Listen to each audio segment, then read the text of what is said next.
porque hay novedades en el caso Paulina Levos tomó de vuelta relevancia judicial.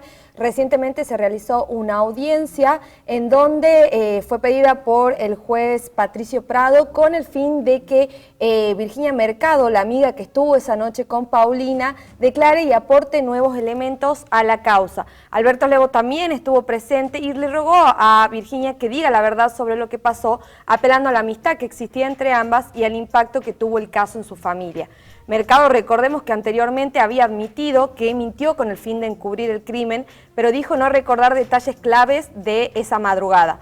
Afirmó que el paso del tiempo y el dolor que le causó el caso incluso derivaron en una enfermedad que le impide rememorar esos hechos y poder aportar indicios a la causa. La clave está ahora en que el magistrado Prado justamente convocó a tener esta audiencia para lograr tener más elementos a la hora de decidir si convalida o no el convenio por el cual su defensa busca que acceda a un juicio abreviado con pena en suspenso tras haber confesado. La principal hipótesis que se maneja es que Virginia Mercado ya haya sido extorsionada por los demás involucrados en el asesinato, lo que implicaría poner en juego también el juicio contra los principales acusados, que son Soto y Sergio Caleñuc, quienes serán juzgados por el delito de homicidio y encubrimiento de crimen respectivamente. El padre de Paulina, visiblemente conmovido, insistió en que Mercado haga memoria y aporte datos concretos para avanzar en la investigación, pero esta se mantuvo firme en su postura y no aportó nueva información, alegando nuevamente que no puede recordar los hechos. El magistrado interviniente deberá decidir si acepta el acuerdo y deja en libertad a Mercado o si elevará este caso a juicio oral para darle fin al proceso. Perdón, pero esto no es negocio. Si a ella se le da el juicio abreviado, porque ella dice, admitió haber mentido y ahora no se acuerda de nada, ¿dónde está el negocio? Esto que está bien, vos decís que has mentido, listo, veniste a tratar de que no vayas presa, el tema es ese. Y ahora cuando le dice vamos a declarar, dice no me acuerdo nada, es medio, creo que los jueces tienen un nivel de razonabilidad que de alguna manera para tomar alguna medida que, no sé, pero no cierra por ninguna parte, así como está presentado el tema, ¿no? Que yo te digo, dale, yo me equivoqué, voy ahora y después dice, no, mirá, no me acuerdo de nada. No es un buen negocio. Sí, justamente el juez Prado en la audiencia misma dijo un ejemplo burdo, pero señalando, bueno, cuando usted dice robo una moto, usted se acuerda de que robó la moto, pero no de los elementos que hubo probatorios dentro de ese hecho. Entonces, justamente quería un poco indagar en esa cuestión, que terminó diciendo no recuerdo y no aportó más datos. Por esto es que peligra también la cuestión del juicio abreviado. Bien, perfecto. Chicos, vamos a seguir ahora en el ámbito judicial porque ya está con nosotros la doctora Soledad Deza en el living con Germán. Bien, muy bien. Primero, gracias por venir. Gracias. Felicitaciones por todos sus éxitos que está teniendo. Muchas gracias. Que tiene la película. Pero antes de esto, le pregunto, ¿qué opina usted de este tema de la chica Mercado? Si usted, yo sé que usted puede ser defensora, pero ¿usted qué opina? A ver, el transcurso del tiempo tiene efectos en la vida de los procesos judiciales y también tiene efecto en la vida de las personas. Por eso es importante que el Poder Judicial gestione los conflictos de manera adecuada y dentro del concepto de adecuado está el plazo razonable.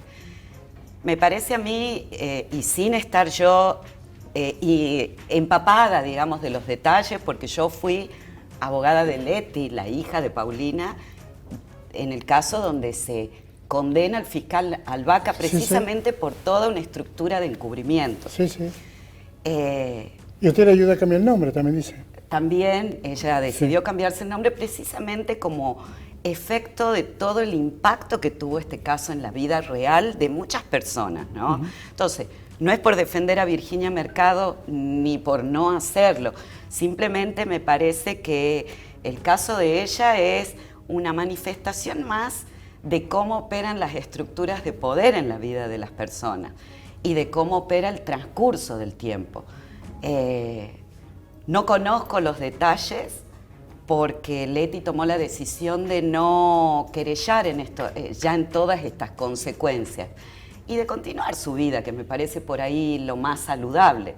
Lo que sí tenemos que pensar es que es altamente improbable que luego de 20 años se conozca algo, sobre todo cuando en el año 2022 se condenó al fiscal, que era quien estaba en posición de poder de revelar qué había pasado, se lo condenó por encubrimiento. Y el encubrimiento, para quien si no sabe la opinión pública, es un delito que contempla como hechos penalmente reprochables el de hacer desaparecer las pruebas que podrían esclarecer un delito. Entonces, condenar, me parece, a la cadena más débil de la memoria, que es una joven que en aquel momento tenía la misma edad que Paulina, me parece que por ahí es cargar las tintas en el eslabón más débil, ¿no? No la estoy defendiendo, pero creo que con perspectiva de género podemos hacer ese análisis. Es Virginia Mercado quien tiene que cargar con el peso de una estructura de poder que impidió que en aquel momento se revele, pero que también fue víctima en aquel momento de toda esa estructura de poder. ¿Usted quiere decir que el poder protegió a alguien, a los verdaderos asesinos, y ahora se le carga a ella? Sí, yo como creo que ella que diga, che, fulano, mengano estuvo. y van los perejiles, y me parece que no. Lo que tiene que pensar la sociedad es, hay un fiscal condenado por esto. Bueno, en algún momento los conflictos tienen que, a mi modo de ver, terminarse. No sé si el derecho penal siempre va a satisfacer los intereses de justicia tal y como cada una de las víctimas considera que se satisfacen, ¿no? Ese es el problema del derecho penal. ¿Usted cree que está aquí ante un asesinato perfecto? Yo creo que estamos ante no sé si es un asesinato o no, yo creo que estamos ante un crimen, por eso le digo, estamos ante un crimen que no se va a poder revelar o no nos va a poder revelar nunca quiénes fueron los verdaderos culpables, pero tampoco cuáles fueron los verdaderos hechos en ese momento. Precisamente porque quien tuvo el poder de esclarecer esa verdad fue el fiscal Carlos Albaca, que desde 2006 hasta 2013 y desde 2013 en adelante no investigó, porque eso es lo que pasó. Hay un poder judicial, y eso es lo que se discutió ya en 2022.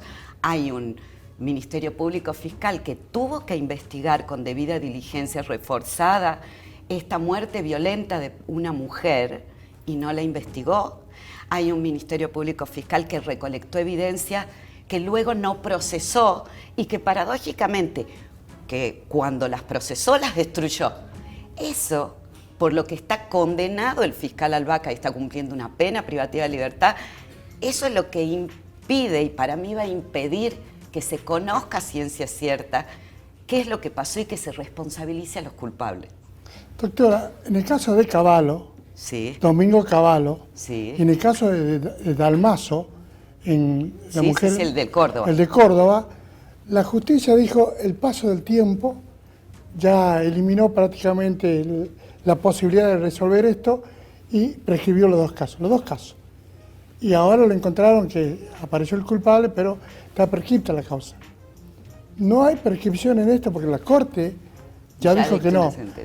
No, la Corte del Tucumán dijo que no estaba prescripta y ordenó, pero ¿usted qué opina? Yo qué opino, volvemos a lo mismo. Opino que el Poder Judicial tiene que gestionar sus conflictos de manera más razonable, en un plazo más razonable, sin ir más lejos. Nosotras desde la Fundación Mujeres por Mujeres, el 27 de abril estamos llevando a juicio oral a una médica que denunció a una paciente por aborto, que la alegró sin anestesia, pero después de 14 años de investigación. La Fundación Mujeres por Mujeres tuvo que llegar a la Corte Suprema de Justicia de la Nación porque el Poder Judicial local no quería investigar ese caso. Luego de 14 años, la llevamos a juicio oral a esta médica que se llama Claudia Callejas. ¿Cuáles fueron los planteos de Claudia Callejas? Precisamente los de prescripción. ¿Qué dijo la Corte? También que el caso no estaba prescripto. ¿La de la provincia o la nación? La de la provincia. La de la nación le ordenó que reabra porque nadie acá quería investigar. Y la Corte Provincial, en un fallo muy razonable, dijo, no, acá prescripción no hay. ¿Pero por qué señalo esto? ¿Por qué hago esta unión entre estos casos que pareciera que no están conectados? Sí. Hay una constante de problemas para el esclarecimiento de la verdad cuando el Poder Judicial no actúa en un plazo razonable. porque el plazo razonable como garantía constitucional de quienes están imputados, que es no estar sometidos indefinidamente a un proceso, también afecta a los derechos de las víctimas. Entonces, creo que las grandes enseñanzas de estos casos son: el Poder Judicial tiene que investigar, no solo tiene que investigar bien, sino tiene que investigar en un plazo, porque si no, el tiempo también opera como una sentencia. ¿Por qué nunca hubo, salvo el caso de usted que pidió la destitución del fiscal, Sí. por qué en Tucumán cuesta hacer juicio político a los jueces? Y bueno, los juicios políticos son mecanismos constitucionales republicanos que tienen como finalidad remover a magistrados o a magistradas frente a incumplimiento de deberes. Por ahí los errores judiciales no necesariamente son causas de juicio político, eso por un lado. Y por ahí está diseñado institucionalmente el mecanismo de modo tal que algunas mayorías legislativas impidan que los procesos Pero ¿y usted sigan cómo adelante. lo puede sacar al Vaca? Pero ojo que recién en el año pasado se removió una jueza. Sí, pero en el caso de Albaca, Sí. ¿usted no fue a juicio político directamente? No. Fue, ¿cómo logró hacer eso, destituir a un fiscal sin ir a juicio político? Mandar preso a un fiscal. Y bueno, con un proceso donde se investigó, con un proceso donde hubo un tribunal que lo compusieron en aquel momento la jueza Carolina Baller, la jueza Wendy Casar y el juez Raúl Cardoso, donde, bueno, tuvieron también la decisión política, me parece a mí, de llevar adelante ese juicio. Yo creo que es una ingenuidad pensar que el accionar del Poder Judicial no tiene política. El accionar del Poder Judicial también tiene política, y cuando digo política no me refiero a acción partidaria, me refiero a acciones que inciden en la sociedad y que pueden afectar o no el bien común. Está rozando usted, doctora, está rozando la política. Esa es la teoría crítica del derecho, no lo digo yo, lo dicen años de escuelas jurídicas. Pero, doctora, usted planteó hace un rato, hablamos de que la hija de Paulino Levos se cambió el apellido. Sí. ¿Cómo es el trámite? Una persona se quiere cambiar el apellido, pues no quiere saber nada con la familia. ¿Cómo lo hace? Bueno, en ese caso Leti me fue a ver porque a ella le pesaba muchísimo su apellido. Recordemos que ella estudiaba en la misma facultad, ella acababa de cumplir los 18 años y estudiaba en la misma facultad que estudió Paulina, entonces le era muy difícil poder disociar su vida personal de su historia trágica. ¿Ella tenía el apellido Soto o Levos? Ella tenía el apellido Levos. Levos, Y ella además no tenía una buena relación con su abuelo. Ella en aquel momento ya le decía mamá a Silvina, que fue una de sus profesoras de secundaria, que fue quien la acogió afectivamente y subjetivamente, quien la alojó subjetivamente en la vida, ¿no? Uh-huh. Entonces ella fue a verme para ponerse el apellido de a quien ella llamaba mamá. Lo planteamos ante el Poder Judicial, ante un tribunal de familia.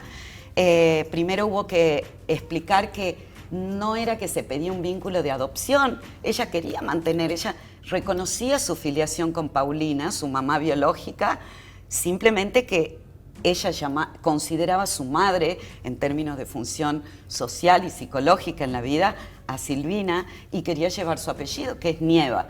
Y en un fallo muy bien, muy acorde a lo... Y bueno, la vida de Leti, convengamos que fue bastante sui generis, ¿no?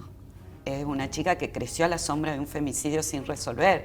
Es una chica que fue indemnizada por el Estado, porque en el caso de Albaca también se condenó al Estado provincial a pagar una indemnización a Leti por la violación del derecho a la verdad, de no saber la verdad de lo que pasó con su madre biológica. Entonces, bueno, soluciones sui generis para vidas sui generis también, todas muy desgraciadas, ¿no? Uh-huh. Ahora, doctora, es decir, sin que sea nada de familia, uno puede adoptar el nombre o el apellido de otra persona. En este caso se hizo lugar por las particularidades del caso. Por las particularidades del caso. Usted acaba de... la película, donde usted es la figura principal, acaba de obtener un premio. Y es como que siempre esos premios son como una cachetada a la justicia de Tucumán. Sí. ¿Le dijeron algo a los jueces? Porque los jueces están en función todavía. Sí, los jueces, no me dijeron nada, pero yo creo que lo importante es lo que dice la gente, ¿no?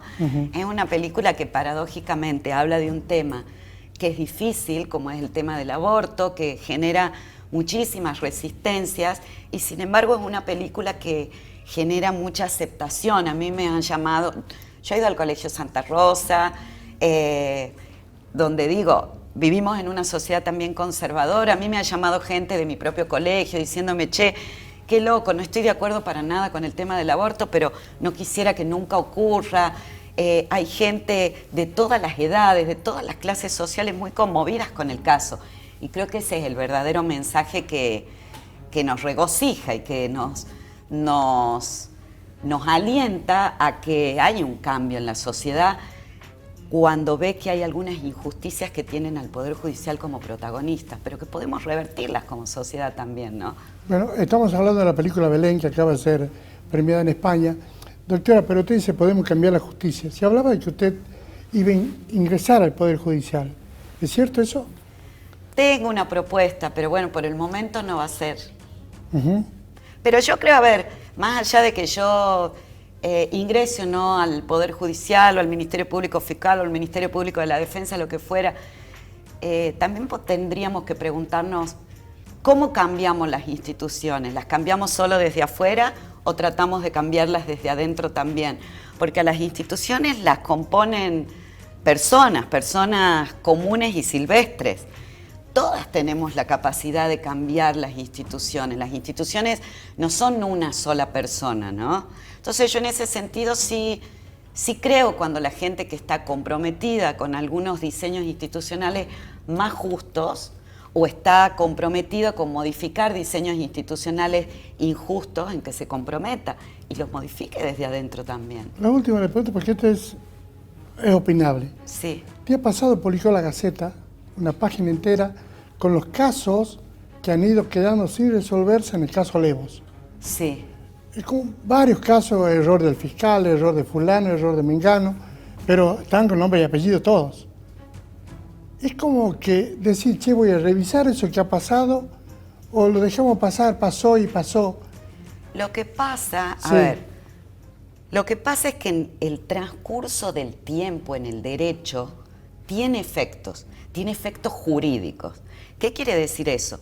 El transcurso del tiempo va precluyendo etapas.